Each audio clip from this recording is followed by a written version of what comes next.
Greetings. Thank you for joining me for Chapter 15 of The Prisoner of Zenda. I talk with a Tempter. Ruritania is not England, or the quarrel between Duke Michael and myself could not have gone on, with the remarkable incidents which marked it, without more public notice being directed to it. Duels were frequent among all the upper classes, and private quarrels between great men kept the old habit of spreading to their friends and dependents.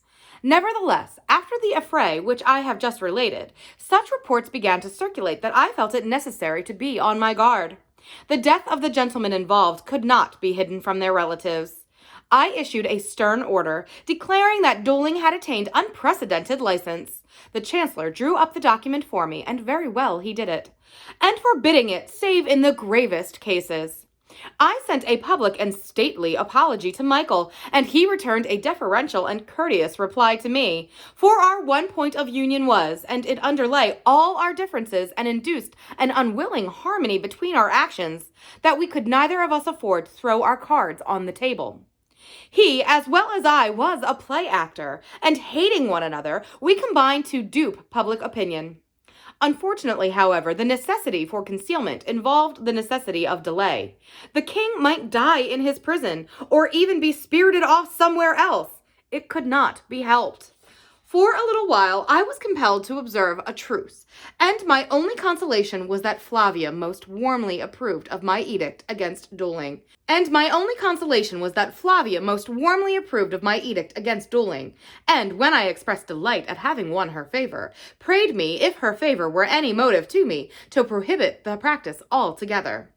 "Wait till we are married," said I, smiling. Not the least peculiar result of the truce, and of the secrecy which dictated it, was that the town of Zenda became in the daytime, I would not have trusted far to its protection by night, a sort of neutral zone, where both parties could safely go, and I, riding down one day with Flavia and Sapt, had an encounter with an acquaintance, which presented a ludicrous side, but was at the same time embarrassing. As I rode along, I met a dignified-looking person, driving in a two-horsed carriage. He stopped his horses, got out, and approached me, bowing low. I recognized the head of the Streslau police. "Your Majesty's ordinance as to dueling is received our best attention," he assured me. If the best attention involved his presence in Zenda, I determined at once to dispense with it. "Is that what brings you to Zenda, Prefect?" I asked. "Why, no, sire. I am here because I desire to oblige the British ambassador." "What's the British ambassador doing dans cette galerie?" said I, carelessly. "A young countryman of his, sire, a man of some position, is missing. His friends have not heard from him for 2 months, and there is reason to believe that he was last seen in Zenda." Flavia was paying little attention. I dared not look at Sapt. "What reason?" "A friend of his in Paris, a certain M. Featherly, has given us information which makes it possible that he came here, and the officials of the railway recollect his name on some luggage." "What was his name?" "Rassendyll, sire," he answered, and I saw that the name meant nothing to him. But, glancing at Flavia, he lowered his voice as he went on. "It is thought that he may have followed a lady here. Has your Majesty heard of a certain Madame de Mauban?" "Why, yes," said I, my eye involuntarily traveling toward the castle. "She arrived in Ruritania about the same time as this Rassendyll." I caught the prefect's glance. He was regarding me with inquiry writ large on his face. "Sapt," said I must speak a word to the prefect. Will you ride on a few paces with the princess?" And I added to the prefect, "Come, sir, what do you mean?" He drew close to me, and I bent in the saddle. "If he were in love with the lady," he whispered, "nothing has been heard of him for 2 months, and this time it was the eye of the prefect which traveled towards the castle." "Yes, the lady is there," I said quietly, "but I don't suppose Mr. Rassendyll, is that the name?" "Is." "The Duke," he whispered, "does not like rivals, sire." "You're right there," said I with all sincerity, "but surely you hint at a very grave charge." He spread his hands out in apology. I whispered in his ear, "This is a grave matter. Go back to Streslau. But, sire, if I have a clue here?" "Go back to Streslau," I repeated. "Tell the ambassador that you have had a clue, but that you must be left alone for a week or 2. Meanwhile, I'll charge myself with looking into the matter." "The ambassador is very pressing, sire." You must quiet him. Come, sir, you see that if your suspicions are correct, it is an affair in which we must move with caution. We can have no scandal. Mind you return tonight. He promised to obey me, and I rode on to rejoin my companions a little easier in my mind. Inquiries after me must be stopped at all hazards for a week or two, and this clever official had come surprisingly near the truth. His impression might be useful some day, but if he acted on it now, it might mean the worst to the king. Heartily did I curse George Featherly for not holding his tongue. Well, asked Flavia, have you finished your business? Most satisfactorily, said I. Come, shall we turn round? We are almost trenching on my brother's territory. We were, in fact, at the extreme end of the town, just where the hill begins to mount toward the castle. We cast our eyes up, admiring the massive beauty of the old walls, and we saw a cortege winding slowly down the hill. On it came. Let us go back, said Sapt. I should like to stay, said Flavia, and I reined my horse beside hers. We could distinguish the approaching party now. There came first 2 mounted servants in black uniforms, relieved only by a silver badge. These were followed by a car drawn by 4 horses.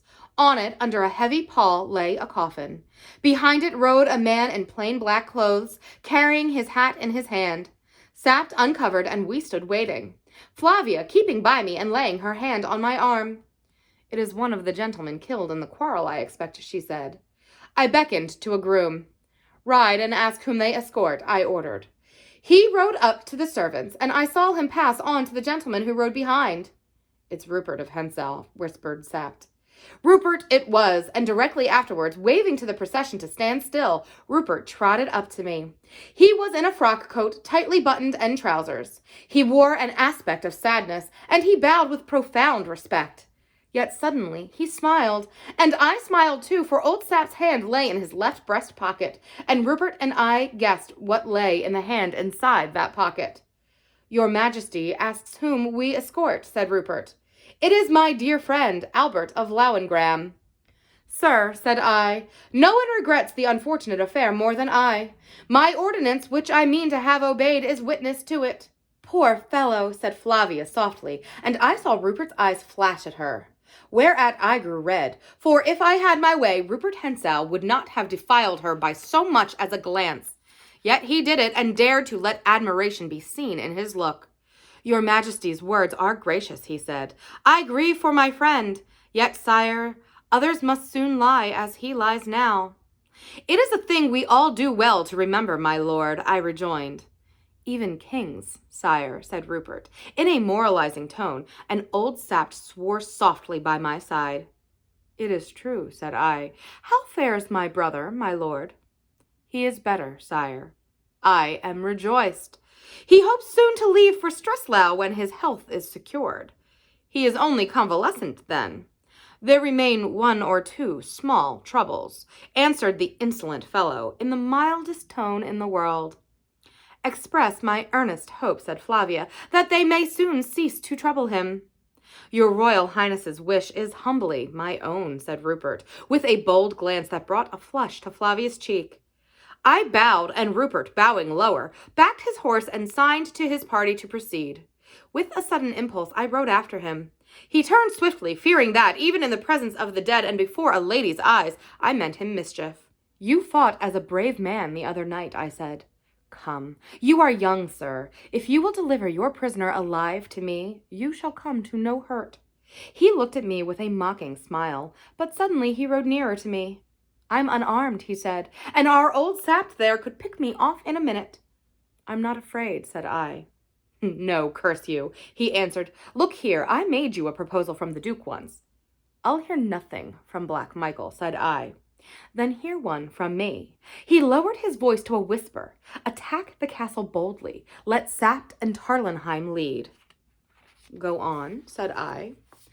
Arrange the time with me. I have such confidence in you, my lord. Tut, I'm talking business now. Sapt there and Fritz will fall. Black Michael will fall. What? Black Michael will fall, like the dog he is. The prisoner, as you call him, will go by Jacob's ladder. Ah, you know that. To hell. 2 men will be left.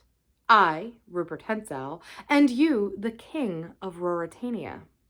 He paused, and then in a voice that quivered with eagerness added, "Isn't that a hand to play? A throne and your princess, and for me, say, a competence and your majesty's gratitude."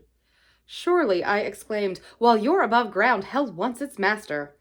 "Well, think it over," he said, "and look you, it would take more than a scruple or two to keep me from yonder girl," and his evil eye flashed again at her I loved.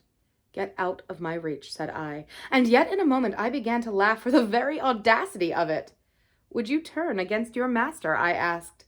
He swore at Michael for being what the offspring of a legal, though Morganistic, union should not be called, and said to me in an almost confidential and apparently friendly tone, "He gets in my way, you know. He's a jealous brute. Faith, I nearly stuck a knife into him last night. He came most cursedly mal apropos." My temper was well under control now. I was learning something. "A lady?" I asked negligently. "Aye, and a beauty." He nodded, "but you've seen her." "Ah, was it at a tea party when some of your friends got on the wrong side of the table?" "What can you expect of fools like Dichard and Digotet? I wish I'd been there." "And the Duke interferes." "Well," said Rupert meditatively, "that's hardly a fair way of putting it. Perhaps I want to interfere." "And she prefers the Duke?" "Aye, the silly creature. Ah, well, you think about my plan." And with a bow, he pricked his horse and trotted after the body of his friend. I went back to Flavia and Sapt, pondering on the strangeness of the man. Wicked men I have known in plenty, but Rupert Hensau remains unique in my experience. And if there be another anywhere, let him be caught and hanged out of hand. So say I. "He's very handsome, isn't he?" said Flavia. Well, of course she didn't know him as I did, yet I was put out, for I thought his bold glances would have made her angry. But my dear Flavia was a woman, and so she was not put out. On the contrary, she thought young Rupert very handsome, as beyond question the ruffian was. "And how sad he looked at his friend's death," said she. "He'll have better reason to be sad at his own," observed Sapt with a grim smile. As for me, I grew sulky. Unreasonable it was perhaps, for what better business had I to look at her with love than had even Rupert's lustful eyes? And sulky I remained till, as evening fell and we rode up to Tarlenheim, Sapt having fallen behind in case anyone should be following us, Flavia, riding close to me, said softly with a little half-ashamed laugh, "Unless you smile, Rudolph, I cry. Why are you angry?" "It was something that fellow said to me," said I, but I was smiling as we reached the doors and dismounted. There a servant handed me a note. It was unaddressed. "Is it for me?" I asked. "Yes, sire, a boy brought it." I tore it open. "Johann carries this for me. I warned you once. In the name of God, if you are a man, rescue me from this den of murderers. A.D.M." I handed it to Sapt, but all that the tough old soul said in reply to this piteous appeal was, "Whose fault brought her there?" Nevertheless, not being faultless myself, I took leave to pity Antoinette de Maubon. End of chapter 15. We're getting to the end. Are you excited? I'm pretty excited. I will see you tomorrow, and we will read chapter 16. Have a lovely day. Bye.